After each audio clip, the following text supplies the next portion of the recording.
अब वो कौन नशा करत तरन नहीं तो वह बता सकत तरन, न तो उनकर आस पास के लोग बता सकत है जो उनका इर्द गिर्द रहेला कि कौन मने नशा में लिप्त। मने भूजा पार्टी में जो शामिल हो तो वे बता सकला। बिल्कुल। तो आज के वो डेट में वो भूजा पार्टी करस चाहे नशा करस चाहे गांजा पियस चाहे कहीं आजकल तो दारू वारू बंद बा तो पता नहीं दारू तो मिलत नहीं है तो गांजे गांजा पियस चाहे कुछ करस।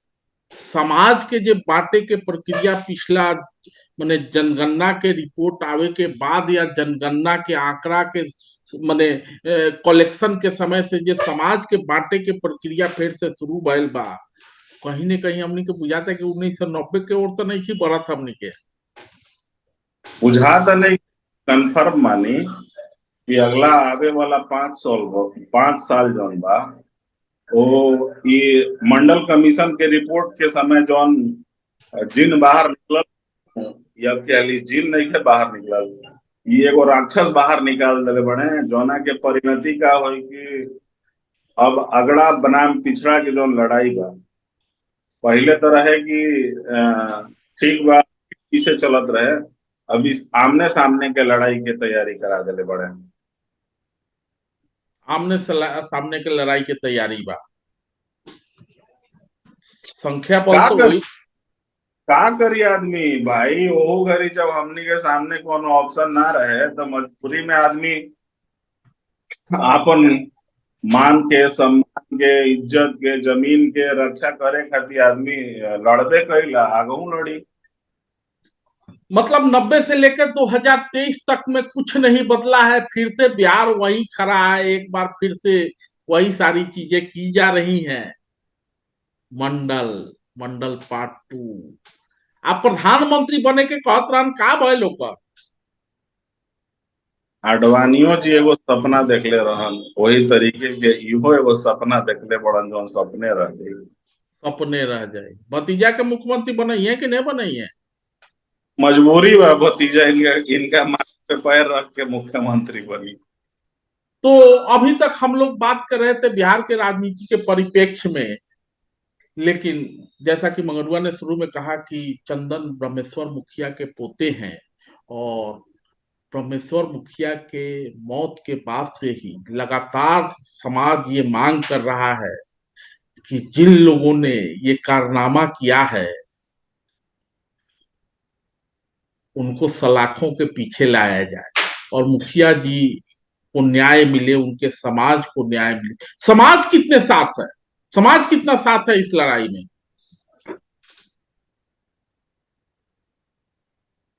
देखिए, कुछ दर्द ऐसे होते हैं जिन्हें शब्दों में बयां नहीं किया जा सकता है, और मैं कहूंगा कि कहीं ना कहीं हम और हमारे समाज के लोग जो हैं, हम अपने पुरोधाओं को भूलने का बहुत अच्छा मौका ढूंढते हैं, उनके संघर्षों को भूलने का हम बहुत अच्छा मौका ढूंढते हैं। आज भले ही आप पॉलिटिकल एरिना में खड़े होके कह दें कि आज वो नहीं रहता तो हमारा इज्जत नहीं बचता, लेकिन उस सम्मान को बचाने के लिए कितने लोग हैं जो आगे कदम बढ़ा रहे हैं। दुख है इस चीज का मुझे भी, लेकिन एक चीज जो है वो शाश्वत सत्य भी है कि आपको अपनी लड़ाई खुद लड़नी होती। ब्रह्मेश्वर मुखिया ने अपनी लड़ाई नहीं लड़ी थी, ब्रह्मेश्वर मुखिया तो समाज की लड़ाई लड़ रहे थे। ये हम जानते हैं, ये आप जानते हैं, ये उन लोगों का दिल जानता है जिनके लिए परमेश्वर मुखिया ने न रात को रात, न दिन को दिन, न अपने बच्चों के भविष्य, उनका अपना जमीन, किसी चीज की परवाह न करते हुए इस समाज के बेहतरी के लिए वो लड़ाई लड़ा जिसके लिए मुझे एक बार एक रॉ के बड़े अधिकारी ने कहा था कि यार, मैं उस व्यक्ति के चरण स्पर्श करना चाहता हूं कि बिना किसी बाहरी मदद के, बिना किसी बाहरी उनके सहयोग के, उन आखिर कैसा कैसा व्यक्ति था कि उसने बिहार से नक्सल आंदोलन को लगभग समाप्त कर दिया। आज हम केंद्र की सरकार इस पूरे देश में नक्सल मूवमेंट को खत्म करने के लिए लाखों करोड़ रुपया खर्च कर रहे हैं, लेकिन हम उस आंदोलन पे आज भी आंशिक रूप से कामयाब हो पाए हैं, पूर्णतः कामयाब नहीं हो पाए। लेकिन वो कैसा व्यक्ति था, तो इनके कृत जो कार्य थे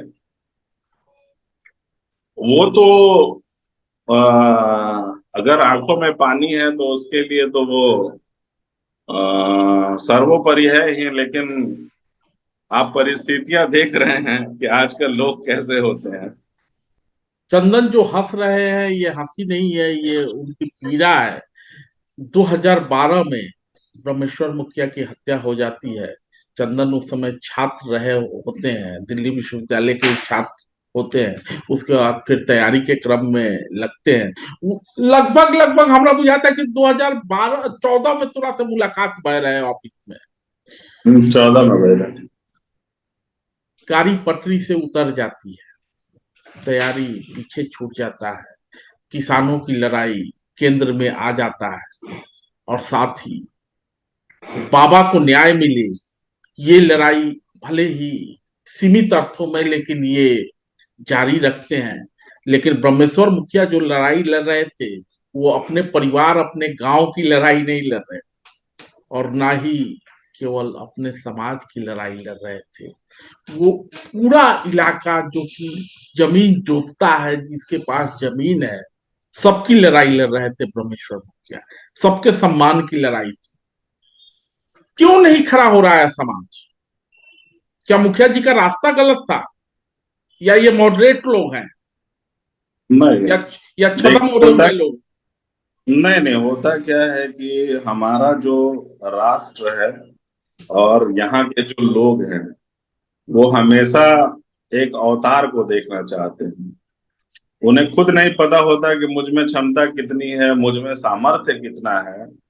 हमारा देश मूर्ति पूजक रहा है और यह सदियों से रहा है, तो आज भी उन्हें किसी अवतार की कामना होती है कि कोई एक आए ऐसा व्यक्ति जिसके पीछे हम खड़े हों। तो परिस्थितियां जो भी पैदा हो रही है, कोई ना कोई तो आएगा ही सामने, और लोग उसके पीछे खड़े खड़े भी होंगे। मैंने लोग चाहते हैं कि भगत सिंह पैदा हो दूसरे के घर में, ब्रह्मेश्वर मुखी ब्रह्मेश्वर ब्रह्मेश्वर मुखिया की लड़ाई लड़े, हम केवल तमाशा देखें या फिर पीछे आज खड़े। आज की वास्तविक स्थिति वही है भाई साहब, कि लोग नहीं चाहता है कि हमारे घर में भगत सिंह पैदा। भगत सिंह दूसरों के घर में ही। उस सबको साथ लेके चलने वाली जो नीति है उसमें ब्रह्मेश्वर मुखिया फिट बैठते हैं कि नहीं? रात के अंधेरे में जिनको रात वोट की जरूरत होती है उनके लिए फिट बैठते हैं। के दिन के लिए फिट बैठ, दिन के उजाले भाई उनसे बड़ा कसाई इस राष्ट्र में कोई नहीं हुआ होगा। राष्ट्र में कसाई नहीं है, समाज भी कसाई मानता है जो उनका समाज है।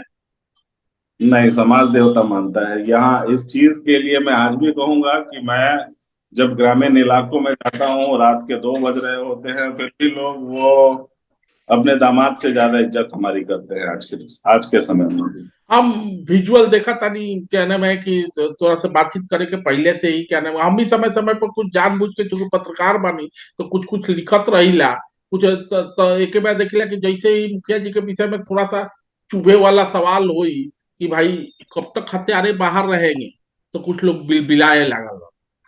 ये सवाल उनका पूछे के चाहिए, तो मंगरुआ पूछला कि कब तक हत्यारे बाहर रहेंगे, कब मुखिया जी को न्याय देख मिलेगा? तो देखिए, 2-3 चीजें हैं इसमें, आपको 2-3 चीजें मैं स्पष्ट करता हूँ। संवैधानिक लड़ाई है जो चल रही है। सीबीआई में 164 का बयान हो चुका है। अब सरकार के पास ऐसी कौन सी मजबूरियां हैं, मुझे नहीं पता कि वो हत्यारे को गिरफ्तार नहीं कर रही है। लेकिन ये हत्यारा भी आप समझिए कि सिर्फ वो है जिसके हाथों में बंदूक थमाकर परमेश्वर मुखिया की हत्या की गई। इस विचारधारा का अंत करने के लिए वो कौन सी ताकतें पीछे खड़ी थी, और जब तक उनको सजा नहीं मिलती तब तक ये जो न्याय है वो मुझे लगता है कि व्यर्थ है।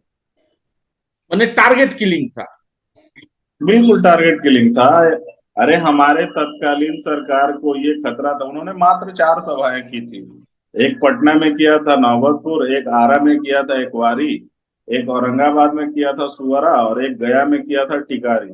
तो इन 4 सभाओं में जो अप्रत्याशित भीड़ उनको सुनने के लिए आने लगी, और चूंकि उनका रुझान था कि बिहार की जो अर्थव्यवस्था है वो कृषि आधारित है और यहाँ की बहुसंख्यक आबादी जो है वो कृषि पे आश्रित है, तो उन कृषकों की इसमें जाति कहीं कोई बैरियर नहीं था। उन्होंने हर किसानों की लड़ने का एक संकल्प लिया, और जो अप्रत्याशित भीड़ उस समय उनको सुनने के लिए आने लगी, तो परिस्थितियों का हमारा मुख्यमंत्री सोचने लगा कि एक जनाधार वाला नेता यदि 3 साल आंदोलन करता है, जिसने नक्सल को खत्म कर दिया, तो उसके लिए बहुत छोटी सी चीज है हमसे ये मांगे मंगवा लेना किसानों की बेहतरी के लिए। और मांग भी कुछ बहुत ज्यादा नहीं था। उनका कहना था कि जो एमएसपी आज किसानों को मिल रहा है उसको तय करने का अधिकार एक किसान आयोग बना के दे दिया जाए। दूसरा था कि जो आज भूमिहीन किसान जो खेतों में मजदूरी कर रहे हैं उनको जो न्यूनतम मजदूरी है वो 500 रुपये कर दिया जाए। और जो भ्रष्टाचार आज बिहार में कोड़ का खाज बना हुआ है वो हमारे नीचे से लेके ऊपर के स्तर तक खत्म हो, किसानों को निर्बाध बिजली मिले। और ये मांग मनवाना उनके लिए बहुत आसान काम था। तो ये सरकार को लगा कि भाई हम तो 500 रुपया में पेट्रोल गाड़ी में भरवा के भीड़ जुटाते हैं, और इस व्यक्ति को सुनने के लिए लोग ऐसे चला आ रहा है जैसे सिर्फ होता था कि मुखिया जी की एक सभा होने वाली है, और अप्रत्याशित भीड़ जो लोगों को होती थी। तो बिहार के मुख्यमंत्री को नहीं पता है क्या कि रणवीर सेना प्रमुख बिहार में जेल से निकलने के बाद क्या कर रहा है, उसकी गतिविधियां क्या है। उसको तो डेली आईबी की रिपोर्ट जा रही थी, तो उसको लगा कि ये व्यक्ति अगर अगले 3 साल घूम गया पूरे बिहार में किसानों के मुद्दे पे, तो हमारी तो 2015 में सरकार नहीं बननी है। लेकिन ब्रह्मेश्वर मुखिया जी जो मांग रहे थे वो सारे सवाल आज भी कायम है, और ये सारे सवाल राज्य से जुड़े हुए नहीं है, ये केंद्र के पाले में है। न्यूनतम समर्थन मूल्य की घोषणा केंद्र सरकार करती है, किसानों को एमएसपी भी केंद्र सरकार देती है। उन सारे सवालों को लेकर देश में बड़ा आंदोलन हुआ। पता नहीं राज्य सरकार क्यों डर रही थी, वो राज्य सरकार ही तय करे। देखिए, जब किसी की कुर्सी मजबूत स्तंभों पे टिकी होती है वो डरता नहीं है, लेकिन जो परिस्थितियों के मद्देनजर मुख्यमंत्री हो जाता है उसके अंदर तो भय व्याप्त होता है कि कब कौन सा कोना उखड़ नहीं जाए कि मैं धराशायी हो जाऊं। बाबा के साथ बैठत रहा था, बाबा कुछ कहत होकर कुछ हमनी के अपन पुरखा पुरनिया भी यही खातिर बैठिला कि कुछ ऐसा चीज मिल जाओ जैसे कि आगे भविष्य सवरे। बाबा एक चीज एक दिन हमरा के हम कहनी, एक दिन जैसे अब हम कहनी एक दिन ऐसे ही बैठे रह जा खाना खा के, तो हम कहनी कि बाबा तू कुछ वर्ग खातिर देवता बड़ा तो कुछ खातिर राक्षसो बड़ा तू। तो कहलन कि बबुआ चाणक्य एगो बहुत बढ़िया नीति बतैले रहा। कहलन कि एगो आदमी के ना रहे से यदि एगो परिवार सुरक्षित रहेला नो, तो वो आदमी के ना रहना श्रेयस्कर बा। आ एगो परिवार के ना रहे से यदि एगो गांव के रक्षा हो सकेला तो परिवार के ना रहना श्रेयस्कर बा। और यदि एगो गांव के ना रहे से एगो राज्य के रक्षा हो सकेला तो गांव के ना रहल न्यायोचित बा। मतलब न्यायोचित चीज है ये। क्योंकि एक सड़ा हुआ फल जो होता है टोकरी के जैसे सारे फलों को सड़ा देता है। तो जब तक हम इन विकृतियों का जड़ मूल से नाश नहीं करेंगे तब तक ये क्या होगा कि ये पूरे समाज को विकृत करते रहेगा, पूरे राज्य को विकृत करते रहेगा। फिर उनको एक दर्द भी छलकता था, कहते थे कि बउआ तोहनी के जीवन बर्बाद कर देनी हम कहने के बाबा ऐसा काहे सोचेला कि तू हमनी के जीवन बर्बाद कर देला। तो कहलन कि ना, जौन दौर में हम निकलनी समाज खातिर, तारा लोग के स्कूल छूट गई, 3 साल तो लोग स्कूल ना जा पाइला, जान बचावे खातिर एने ओने रहला जा। आ वो घड़ी तारा लोग के सबसे प्रीसियस टाइम रहे नरिशमेंट के, वो घड़ी तारा को समय ना दे पानी। और एक मजे की बात समझिए कि मेरे ग्रैंडफादर का एनडीए में सिलेक्शन उस समय वो 17 वर्ष की आयु में हो चुका था, और वो एज ए नेवल उनको नहीं नहीं थल सेनाध्यक्ष, हाँ, इंडियन आर्मी में एज ए वो आईएनए के लिए सेलेक्ट हो चुके थे। तो वही बोले कि मैं बिहार का पहला एयर चीफ मार्शल होता जब मैं अगर अगर उस समय मुझे मेरे बहनोई के मर्डर केस में नहीं फंसाया गया था तो मैं भारत का पहला वायुसेना अध्यक्ष था। और तुम थल लोगों की सेना तब अध्यक्ष। जिन नहीं नहीं, वायुसेना अध्यक्ष, सॉरी, वायुसेना। वायुसेना अध्यक्ष। हाँ, हमको बोले कि मैं बिहार का पहला वायुसेना अध्यक्ष होता और तब तुम लोग की जिंदगी कहाँ होती। तो बढ़े पूत पिता के धर्म में संपत्ति उपजे अपने कर में, पोते के अंदर बाबा का वो संकल्प है। ठीक है, वो वायुसेना अध्यक्ष नहीं बन पाए लेकिन किसानों के लिए समर्पित रहे। चंदन भी किसानों के बीच में रहते हैं, किसानों के जरिए समाज की लड़ाई लड़ रहे हैं, समाज के बेहतरी की लड़ाई लड़ रहे हैं। चंदन से समय समय पे बात होते रहेगी, लेकिन अभी के लिए इतना ही कि जिस तरह से चंदन मुखिया जी के को न्याय मांग रहे हैं, मुखिया जी के लिए न्याय मांग रहे हैं, समाज के लिए न्याय मांग रहे हैं, और समाज साथ खड़ा नहीं होता, इसका दर्द शायद चंदन को होगा। एक चीज मैं आपको बता देता हूँ, मैं बड़ा दृढ़ निश्चयी व्यक्ति हूँ और मैं बड़ा धीरे धीरे चलने में विश्वास रखता हूँ। तो ये तय मानिए कि परिवर्तन के वाहक हम बनेंगे। धीरे धीरे एक एक कदम जो हम बढ़ा रहे हैं समय के साथ वो मजबूती के साथ बढ़ते जाएंगे। और मैं आपको विश्वास दिलाता हूं कि अगले 10 साल में बिहार की मैं वो स्थिति कर दूंगा जहां पे या तो आपको स्वच्छ होना पड़ेगा या आपको साफ कर दिया जाएगा। तो परिवर्तन की लड़ाई लंबी ही होती है, और बातचीत हमारी, जैसा कि मगरुआ ने कहा, कि समय समय पे होती रहेगी। चंदन समाज के बीच रहते हैं, गांव में रहते हैं, गांव के बीच रहते हैं, गांव वालों के साथ रहते हैं। मगरुआ का भी नाता गांव से है, और ये कोई इंटरव्यू नहीं है, ये गांव वाले का गांव वाले के साथ बात कही है। धन्यवाद।